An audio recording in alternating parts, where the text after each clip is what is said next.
പറയുന്ന ഒരൊറ്റ കാര്യം, കച്ചവടക്കാര് അനധികൃതമായി കിട്ടി. ഇവിടെ എന്താണ് കച്ചവടക്കാർ അനധികൃതമായി കിട്ടിയത്? ചാല മാർക്കറ്റിൽ നോക്കി അനധികൃതമായിട്ട് ഒരുപാട് സംഭവങ്ങളുണ്ട്. ഈ സ്മാർട്ട് സിറ്റി, ക്രീഡ, കോർപ്പറേഷൻ ഈ മൂന്ന് സംയുക്തമായിട്ട് മേളിൽ 1500 കോടിയുടെ പ്രോജക്റ്റ് ഞങ്ങളോട് പറഞ്ഞത് കേന്ദ്രം, സംസ്ഥാനം, കോർപ്പറേഷൻ 500 വീതം 1500 കോടിയുടെ പ്രോജക്റ്റാണ് നടക്കുന്നത്, നിങ്ങൾ സഹകരിക്കണമെന്ന് പറഞ്ഞിട്ട് വലിയൊരു മീൻ മാർക്കറ്റ് താൽക്കാലിക താഴോട്ട് മാറ്റി.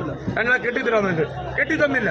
ഇപ്പോൾ ഈ സ്മാർട്ട് സിറ്റിയുടെ നമ്മുടെ നഗരത്തിന്റെ വികസനത്തിന് വേണ്ടി ഞങ്ങൾ സഹകരിച്ചുകൊണ്ടാണ് ഈ താൽക്കാലിക ഷെഡിലോട്ട് ഞങ്ങൾ വീണ്ടും മാറിയത്.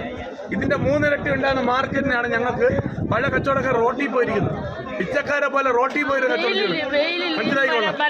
ഈ ഒരു കടക്കാരന് വാടക 2000-ന് താഴെ, ഒരു മത്സ്യത്തൊഴിലാളി ഒരു മാസം കൊടുക്കുന്ന 12,000-15,000 രൂപ കുറഞ്ഞത് കടക്കാര് തട്ടിനത്തിൽ. പക്ഷെ ഞങ്ങൾക്ക് വിലയില്ല. ഇതെല്ലാം കോർപ്പറേഷൻ സ്മാർട്ട് സിറ്റി, കച്ചവടക്കാർക്ക് ഒരു പങ്കുമില്ല. ഇത് പുനരധിവസിപ്പിക്കുന്നു എന്ന് പറഞ്ഞുകൊണ്ട് ഇത് അവർ ചെയ്തോട്ടാണ്.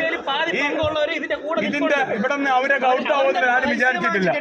പക്ഷെ മേയറിന്റെ പ്രഖ്യാപനം അനധികൃതമായ കെട്ട് അത് പ്രതിഷേധകരമാണ്. ഇതെല്ലാം ഉത്തരവാദിത്തം. ഇതിന്റെ എല്ലാത്തിനെയും മിനിറ്റ്സ് ബുക്ക് കോർപ്പറേഷന്റെ അവിടെ ഷെഡിനകത്ത് ഞങ്ങൾ കൂടിയിട്ടുണ്ട്. മേളിൽ പാളയരാജന്റെ കീഴിൽ സ്റ്റാർട്ടിങ്ങിൽ. കാരണം ഈ മാർക്കറ്റിന്റെ അടിഭാഗത്ത് എല്ലാവർക്കും മത്സ്യം, മലക്കറി, പച്ചക്കറി, ഇറച്ചി, മലക്കറി 3 പേർക്ക് ചേർന്നാണ് ഈ അടിഭാഗം തരാമെന്നുള്ളത്. പിന്നെ എന്തോ അത് കൈയേറി അവസാനം മീൻ കച്ചവടമൊക്കെ സ്ഥലമില്ല.